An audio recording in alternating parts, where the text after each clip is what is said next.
नमस्कार। Tata consultancy services यानी TCS के Q4 रिजल्ट्स आ चुके हैं और काफ़ी अच्छे रिजल्ट हैं।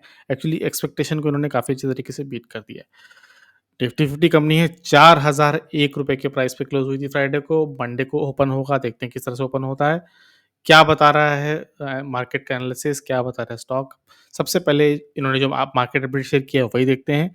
सबसे पहला ही इन्होंने और सबसे इन्होंने इसको बूस्ट करके इसलिए लिखा है, रिकॉर्ड डील विन्स। जो इस बार जो टोटल कॉन्ट्रैक्टेड वैल्यू है, वो अपने ऑल टाइम हाई पे है, इतना कभी भी नहीं था और यही मार्क कर रहा है स्ट्रॉन्ग फिनिश फाइनेंशियल ईयर 24 को। देखिए Q4 का रिज़ल्ट है, तो अब आप एनुअल रिज़ल्ट भी कंपेयर कर सकते हो लास्ट ईयर से। कुछ इमेजिन करने की ज़रूरत नहीं है, पूरा मार्केट रेडी है। हाँ, इन्वेस्टर प्रेज़ेंटेशन नहीं आई है, जब आएगी तब देखेंगे, एनुअल रिपोर्ट जब आएगी तब देखेंगे, ठीक है? तो टोटल ऑर्डर बुक ही इस समय $42.7 बिलियन पर है, याद रखिएगा और सिर्फ़ Q4 में 13.2 बिलियन के कॉन्ट्रैक्ट्स इन्होंने नए इनके पास टोटल कॉन्ट्रैक्ट्स है, इसमें रिन्यूअल भी है। जैसे अवीवा जो हेल्थ इंश्योरेंस है यूके का, वो भी है। हाइलाइट कर रखा है इन्होंने, दे रखा है। फुल ईयर रेवेन्यू देख रखा है, ग्रोथ यूके से आ रही है ऑब्वियसली क्योंकि 15 साल के लिए उन्होंने अपना कॉन्ट्रैक्ट एक्सटेंशन कर लिया है। रीजनल मार्केट इंडिया से भी आई है। शायद बीएसएनएल की डील इनको फाइनल हुई है वो उनके 4G सर्विसेज़ के लिए, तो अच्छी बात है। इन्होंने बताया कौन से वर्टिकल जो हैं वो ग्रोथ कर रहे हैं, एनर्जी, रिसोर्सेज़ एंड यूटिलिटीज़ ये 12.6%, manufacturing 7.3, life sciences and health care 4.8 और इन्होंने ऑपरेटिंग प्रॉफिट मार्जिन अपना मेंटेन किया है 24.6 पे जो कि काफ़ी अच्छा है। मुझे अच्छा लगा। आप इनके डिटेल में देखोगे आप आराम से देखते रहो कि कितने क्लाइंट मैट्रिक्स इन्होंने कितने क्लाइंट लिए, कितने मिलियन के एम्प्लॉयी है, कितनों का इनका फ्री कैश फ्लो है। बायबैक डिविडेंड सब इन्होंने दिया हुआ है, लेकिन Q4 में हाइलाइट हमने पहले ही देख ली है और ₹28 का इन्होंने डिविडेंड भी अनाउंस किया है। देखिए प्रपोज़्ड है, लिटरली अनाउंस्ड ही है, फॉर्मेलिटी होती है यहाँ बोर्ड की मीटिंग होती है, अप्रूवल होता है बट बेसिकली ₹28 का डिविडेंड आना है। कुछ को लग रहा था कि ज़्यादा आएगा क्योंकि टाटा सन्स को पैसे की ज़रूरत है और टीसीएस तो उनका कैश काऊ है। इनके पास कैश ही कैश है, अभी बैलेंस शीट में भी देखेंगे, पर उनको पैसे की ज़रूरत है टाटा सन्स को तो जितना डिविडेंड देंगे सबसे ज़्यादा प्रमोटर्स वही हैं तो उन्हीं को मिलेगा। तो अच्छी खासी डील है। अ, जो कंपनी के सीईओ हैं वो भी प्लीज़ कर रहे हैं, 26% ऑपरेटिंग मार्जिन है और उन्होंने अच्छी बातें लिखी हैं और कुछ भी ऐसा नहीं लिखा है कि कहीं दिक्कत हो। हाँ, ग्लोबल अनसर्टेनिटी ज़रूर है, वो हम आगे भी डिस्कस करेंगे। मेगा डील विन जो इनके चीफ ऑपरेटिंग ऑफिसर हैं उन्होंने बताया है अवीवा के साथ, ये भी है और ठीक है, कुछ भी ऐसा दिक्कत नहीं है, एट्रिशन रेट भी कम हो गया है और इन्होंने टॉप परफॉर्मर्स को डबल डिजिट में हाइक भी दी है। अब कितने टॉप परफॉर्मर्स क्या कैटेगरी होती है, कितने परसेंटेज है अ, ये इंक्लूड इन्होंने नहीं किया है, बट हमें पता ही है कि टीसीएस किस तरह से प्लेसमेंट करती है, किस तरह से सैलरी देती है, किस तरह से हायरिंग करती है, किसी से छुपा तो है नहीं, इसलिए आईटी कंपनीज़ इंडिया की जो है प्रॉफिट भी होती है। डोमेन में भी इन्होंने अच्छा दिया हुआ है, स्पेसिफिक ब्रेकआउट करके दिया हुआ है, तो आपको कुछ ठीक नहीं लगेगा। देखिए, ये है Q4 24 जो अभी खत्म हुआ है। देखोगे आप तो ईयर ऑन ईयर 3.2% का कॉन्ट्रैक्शन है। तो बैंकिंग फाइनेंशियल जो बीएफएसआई है, बैंकिंग फाइनेंस, यहाँ पे थोड़ा-सा स्लो डाउन हुआ है। कंज्यूमर बिज़नेस में स्लो डाउन हुआ है 0.3% का। अगर आप देखोगे लाइफ साइंसेज़ का तो इसमें कॉ ऑलमोस्ट सेम है। और मैन्युफैक्चरिंग में हल्का-सा बढ़ा है। ठीक है, कुछ ऐसा ऊपर-नीचे नहीं है, अमेरिका से इनका बिज़नेस थोड़ा-सा कॉन्ट्रैक्ट हुआ है, यूरोप से बढ़ा है, यूके से बढ़ा है, ऑफ कोर्स क्लियरली दिख रहा है हमको। बहुत सारे आप प्लीज़ इसको एक बार गो थ्रू ज़रूर करना, जहाँ इन्होंने अपने क्लाइंट्स लिखे हुए हैं, रेमबोल के साथ देखिए 15 ईयर का एक्सपेंशन स्टार्ट किया है अवीवा, जो हेल्थ इंश्योरेंस और रिटायरमेंट प्रोवाइड करती है। फ़िनलैंड में साइन किया है, सेंट्रल बैंक में साइन किया है, डेनमार्क की एक कंपनी के साथ साइन किया है, उनको एक आईटी सर्विस प्रोवाइड कराएँगे। इसी तरह बहुत सारी सर्विसेज़ हैं जो ये प्रोवाइड कराएँगे। सीधा जंप करते हैं टीसीएस के पेज पर आते हैं स्क्रीनर पे, तो देख लेते हैं क्या है 14,047 1742 मार्केट कैप देखिए कितना भयानक है। ऑल टाइम हाई 4,255 था, उससे अभी 255 पॉइंट नीचे है। बहुत ज़्यादा नीचे नहीं है लेकिन स्टॉक पी 21 का है, इसको देखने की ज़रूरत नहीं है। उधार नाम मात्र का है, कुछ भी नहीं है। अब आ जाते हैं इसके पीई रेशियो पे।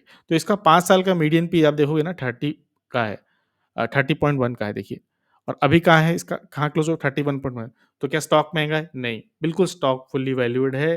अ, जबकि हल्का-सा ऊपर आया है देखिए जब स्टॉक का पी इसका 40-40 का भी गया हुआ था कोविड के बाद में, लेकिन फिर नीचे आया है।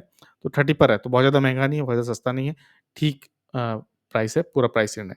अगर हम चलते हैं इसके क्वार्टरली रिजल्ट्स में, तो अगर आप स्निपेट देखोगे जो शेयर करता है स्क्रीनर, तो उसमें आप देख सकते हो कि हमको क्लियरली दिख रहा है कि सेल्स बढ़ी है 4%, EBITDA बढ़ा है 9%। क्यों? क्योंकि प्रॉफिट मार्जिन उन्होंने एक्सपेंशन की है, आप भी देखोगे नेट प्रॉफिट भी बढ़ा है, ईपीएस भी बढ़ा हुआ है। तो अच्छा है, दोनों क्वार्टर ऑन क्वार्टर और ईयर ऑन ईयर बेसिस पे सब जगह बढ़ोतरी दिख रही है, इसीलिए टीसीएस ने अपने एस्टिमेशंस को भी बीट किया है। तो अगर आप देखोगे सेल्स, तो देखोगे 61,237, आपको कहीं दिखाई नहीं देगी, कहीं इतनी सेल दिखाई देगी, तो अच्छी खासी सेल उन्होंने गेन की है। ऑपरेटिंग प्रॉफिट मार्जिन देखिए 17,000 है, ये कहीं पर भी नहीं है। अगर आप एक्सपेंसेस देखेंगे ना, तो पिछली बार 44,195 के थे, इस बार 44,073 के। तो एक्सपेंसेस पे भी इन्होंने कुछ कंट्रोल पाया हुआ है। अगर आप एक्सपेंसेस पे कंट्रोल पा रहे हो, तो ऑपरेटिंग प्रॉफिट मार्जिन और ऑपरेटिंग प्रॉफिट अपने आप ही बढ़ जाता है। तो ऑपरेटिंग प्रॉफिट मार्जिन भी देखिए 28% का है, तो वो भी एक अच्छी बात है। प्रॉफिट बिफोर टैक्स 16,849 करोड़, समझ लीजिए कि 17,000 करोड़ कहीं नहीं, कोई आस-पास ही नहीं है टक्कर में। 15,000 था पिछली बार मैक्सिमम जो गया था। नेट प्रॉफिट देखिए 12,502, 12,000 के पास ही नहीं था। पिछली बार लिटरली 11,000 को इसने टच किया था। 11,000 के थोड़ा-सा ऊपर था, 11,11 की रेंज में पूरा साल इसने ट्रेड किया। अब देखिए सीधा 12,502। अच्छा है, प्रॉफिट एंड लॉस अब आप ईयरली बेस पे भी देख सकते हो, यहाँ भी अच्छा गेन है, 240 करोड़ का है। क्लियरली बड़ी कंपनी देखिए, जितनी बड़ी कंपनी होती है ना, उसमें बहुत ज़्यादा आप ऐसे नहीं देखते कि पिछले साल से दुगना हो गया, बट स्टिल 5-6 साल से आप पहले देखो 2018 के आसपास है, तो क्लियरली दुगना हो चुका है यहाँ पे। अच्छी बात है। सेम कहानी ऑपरेटिंग प्रॉफिट मार्जिन, चाहे प्रॉफिट बिफोर टैक्स, सब सब कुछ बहुत ही बढ़िया मेंटेन किया है। ईयर ऑन ईयर भी 27% ऑपरेटिंग प्रॉफिट मार्जिन है, अच्छे हैं, आगे चल के बढ़े तो और भी अच्छे होंगे, हमको पहले से पता है। बैलेंस शीट देख लेते हैं, रिजल्ट देखिए 90,100 मतलब कैश ही कैश है, पैसा ही पैसा है, यही वो डिविडेंड फेंक के मार देते हैं। अ, आपको भी कुछ दे देते हैं अगर आप शेयर होल्डर हो तो, और क्योंकि मेजॉरिटी तो इनके share holders Tata Tata sons ही हैं, तो उनके पास चला जाता है। तो डिविडेंड कंपनी है, आईटी कंपनी जैसे भी फेमस है डिविडेंड देने के लिए। अगर आप देखोगे कि एक स्पेशल डिविडेंड भी दिया था इन्होंने ₹18 का, इसी जनवरी में हमको मिला भी था। तो एक अच्छी बात है। अब आ जाते हैं, सीधा आ जाते हैं इसके शेयर होल्डिंग पैटर्न में, जो इन्होंने अभी डिस्कस नहीं किया है। तो अब सीधा चलते हैं इसके चार्ट पे। तो अगर हम इसका चार्ट ओपन करें, तो आपको मैंने एक लाइन ड्रॉ कर रखी है, फिलहाल आप इसको इग्नोर करना। तो आप देखोगे कि 50 डे EMA के बिल्कुल ये पास है। हमने अभी पहले डिस्कस किया था कि अपने जो ऑल टाइम हाई उससे मात्र 255 पॉइंट नीचे है। तो बहुत ज़्यादा नीचे भी नहीं है, 4,000 जिसकी वैल्यू हो 255, उसके लिए कुछ भी खास मैटर नहीं करता। अभी और ऐसे बिल्कुल अभी-अभी नीचे आया हुआ है। तो आप देखोगे कि लगातार हायर हाई बनाया जा रहा था। ये 50 डेमा का सपोर्ट लेके जा रहा था, लेकिन अभी 50 डेमा को इसने ब्रीच कर दिया और वापिस 50 डेमा के आसपास ही मंडरा रहा है। तो क्या ये हायर हाई जाएगा? क्या ये यहाँ से रिजेक्ट करके हायर हाई जाएगा? कुछ नहीं पता। क्या यहाँ से रिजेक्ट होके नीचे जाएगा? ये भी एक पॉसिबिलिटी है, बट नंबर अच्छे आए हैं तो हम एक्सपेक्ट कर रहे हैं कि ऊपर खुलेगा। बट क्या ऊपर खुलेगा कि नहीं, पहले चार्ट देख लेते हैं, फिर फर्दर एनालिसिस करेंगे, ठीक है? तो अगर आप देखोगे तो इसने सपोर्ट कहाँ से लिया? अगर हम 1 मिनट के लिए 50 डेमा को हाइड करके 100 डेमा इनेबल करते हैं, तो 100 डेमा सपोर्ट लिया है। लास्ट टाइम भी 100 डेमा 200 डेमा के आसपास ऊपर गया था। तो 200 डेमा जो है 3700 पर है और 100 डेमा 38 पर है। तो वहीं से सपोर्ट लेके ही ऊपर गई थी। पर पॉइंट तो ये है कि अब इसको हटाते हैं वापस।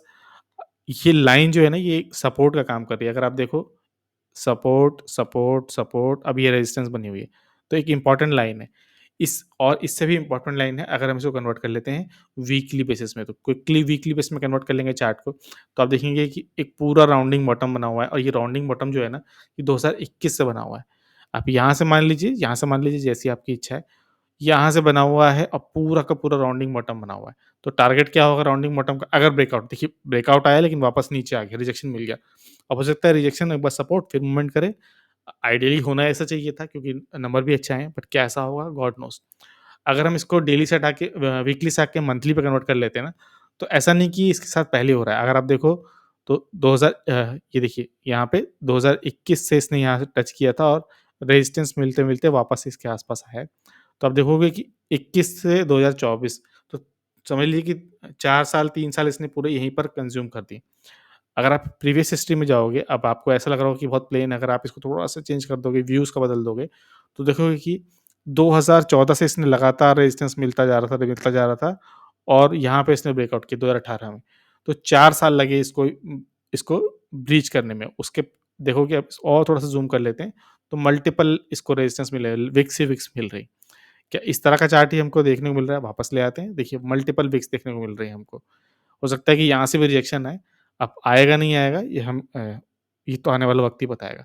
बट ये मंथली बेसिस पर है और इसी तरीके से ये देखिए कंसोलिडेट करता है फिर ऊपर जाता है। टीसीएस की ये एक कैपेसिटी है, एक एक स्ट्रक्चर है, एक पैटर्न है आप कह सकते हो। वीकली बेस पे आप देखोगे तो अच्छा है। राउंडिंग बॉटम बन रहा है, डेली बेस पे इसको अभी रेजिस्टेंस पे बैठा है। अब आपने थंबनेल में भी देखा होगा बट, ये बट किसके लिए? ये बट है अनसर्टेनिटी के लिए। मार्केट में अनिश्चितता है। फ्राइडे को वोलेटिलिटी इंडेक्स यूएस का, मैंने ट्वीट भी किया था, वो 25% तक स्पाइक कर गया था, शायद 16-18% पे क्लोज हुआ। डाउ जोन्स, नैस्डैक, एस-एन-पी सब गिरा हुआ है। सब एक्सपेक्ट कर रहे हैं कि इस वीकेंड में इज़राइल और ईरान के बीच का जो कॉन्फ्लिक्ट है, वो स्टार्ट हो जाएगा, बढ़ जाएगा।